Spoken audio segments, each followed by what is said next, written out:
Hello, welcome to Mgtow is Freedom and another episode of Mgtow at the Movies.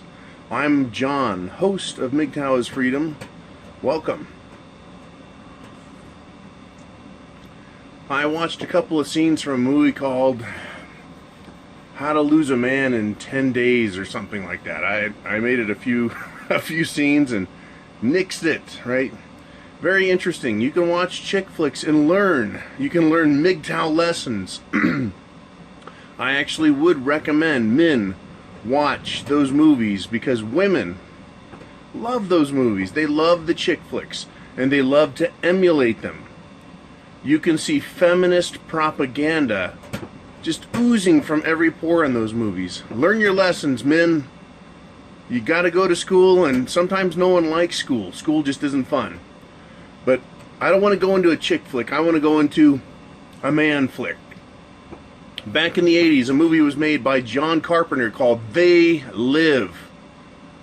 And you're thinking, well, this isn't feminism at the movies.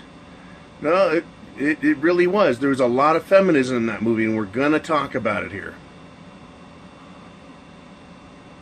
Mgtow at the movies. Feminism at the movies. They Live was not just about being a man. It was not about just feminine propaganda. That movie was about a great conspiracy around the world. But feminism, brothers, feminism was at the heart of the movie and was pervasive throughout it to the very end. It was always in the background, but it was always there. Let's talk about it. The movie stars Rowdy Roddy Piper, a 1980s big-time wrestler from the World Wrestling Federation. Actually turned out to be a great actor in this movie, a great actor, a lot of fun to watch. And his co-star was Keith David. He's that big black guy, he's bald. He was also in Men at Work as the burned-out Vietnam vet, and he was also in another John Carpenter movie, The Thing. So they had a great pairing in this movie, very entertaining, worth watching. So let's get to the meat of it. Rowdy Roddy Piper's in a depressed economy, a depressed United States of America. He's down in Los Angeles, and he's just trying to get onto his feet as a man. He just can't seem to get it together. There's a giant world around him, but he's just not making it. He's a construction guy. Very manly. Anyways, he happens across a group that appears to be trying to expose a secret. And they get rousted by the police, and he ends up with a box full of sunglasses. Well, he's walking around Los Angeles on the streets, and he puts the glasses on. And the movie shows this in a really interesting cinematic way. The world changes. It becomes black and white. And he takes them off in the world's color, and he puts them on, and he starts looking around. And instead of colorful advertisements, signs in windows talking about sales, things that are a bargain, he sees messages, hidden messages, subliminal messages. One of the big messages, and John Carpenter does a great job of showing what they're really telling by keeping the messages very limited in number and very specific in what they're saying. One of the messages, buy and consume. Another message that he'll read when he picks up a magazine is stay asleep. Don't question authority. And one of the big messages in the first scene when this is revealed to the character was the words marry and reproduce.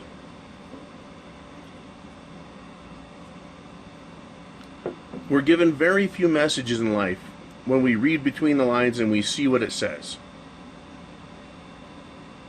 Marry and reproduce is one of the first lines John Carpenter puts in this movie to show us what it is they're trying to do, how they're controlling it subliminally. Well, needless to say, Rowdy Roddy Piper freaks the fuck out. Freaks out. and all of this, none of this was wasted on me. I watched this movie a long time ago. I still love it. It's a classic.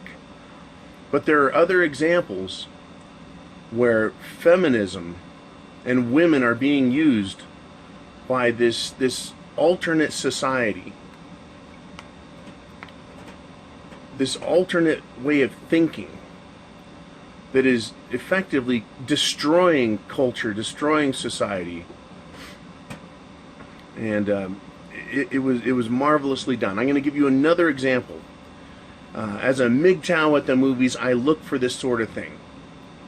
Rowdy Roddy Piper, he goes and he ends up becoming very, very emotionally distraught. He can't believe what he's seeing. His eyes are opened. And he ends up bumping into a woman, an older woman.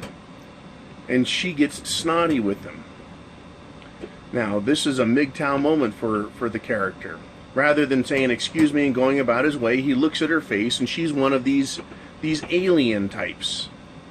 There's normal people through his glasses, and then there's people that look all fucked up. They're not really people. This woman says, well, excuse me. And he says, lady, you look like your head fell in a cheese dip back in the 50s or something like that. And she was like, oh, well. Okay. Rather than taking her shit, the glasses, seeing the truth, helped him step out of the mold and become a man. He was always a man, but now he sees the truth and he can become a free man. He starts to go his own way. He ends up going to a bank and shooting it up, and he starts by saying, with one of the greatest lines of all time, I've come, and he's got a shotgun. He says, I'm coming here to chew bubblegum and kick ass, and I'm all out of bubblegum. So he shoots the place up. He ends up having the police show up. He escapes out the back, and he grabs a girl, pushes her in her car, jumps in the passenger seat, and just says, drive. And this woman is fantastically beautiful. She was in a few movies in the 80s. But she's got a very icy expression on her face. And her eyes are literally ice blue. I can't remember her name, and frankly, who cares? Good-looking women really are a dime a dozen. So, for regular culture to see a woman like that, you would bend over backwards. You'd get the door for her. You'd throw yourself in the mud. This is the regular rules, right? The white knight rules. And Rowdy Roddy Piper's just woken up. He's seen the signs. He's seen what's going on, but he thinks she's beautiful. Now he tries talking to her like a man, goes back to her place. He wants some rest. He's got to try and understand what is going on in this world around him. This dystopian craziness where there's a real world and a fake world, and there's two things going on.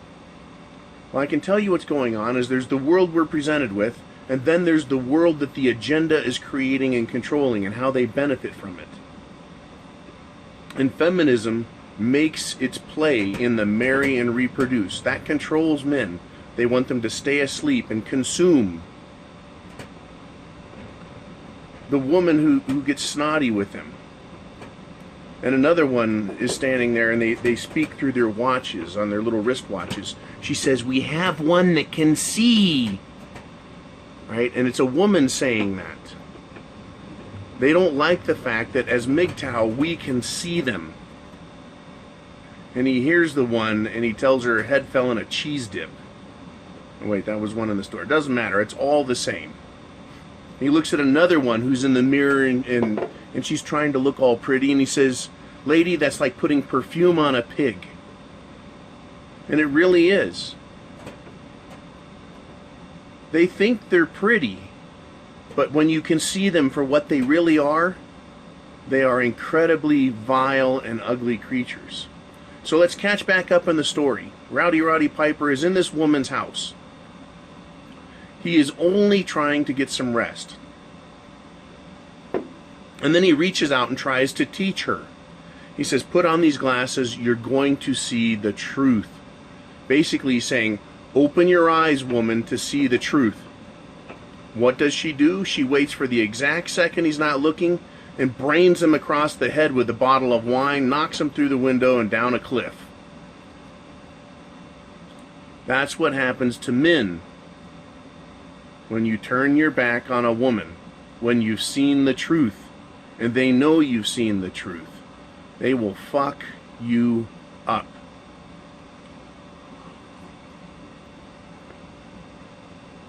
So the movie continues on a bit more. There's examples throughout the movie of destroyed families. There's scenes in the movie where the mom is missing. And it's all very subtle. But if you know what to look for, and you know the creative brilliance of John Carpenter, how he can say so much with so little. He says so much with so little. There's a man and a girl, his daughter, and there's no mom. What's that saying? He's making a statement. So Roddy Piper and Keith David, they end up having a massive fight. I consider it the best movie fight ever. But if you do any of the top 3 or top 5 movie fights, it's always in the top 5, usually in the top 3.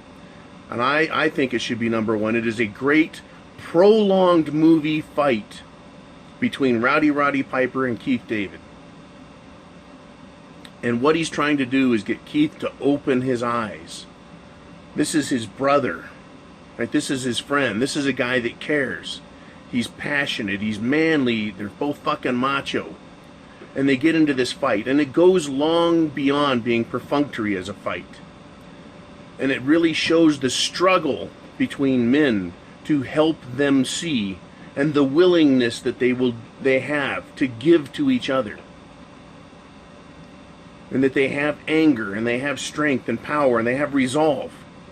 Needless to say, even though they're both powerful characters, Roddy Piper wins. He had top billing in the movie. He's got to win the fight. He gets fucked up in it, though.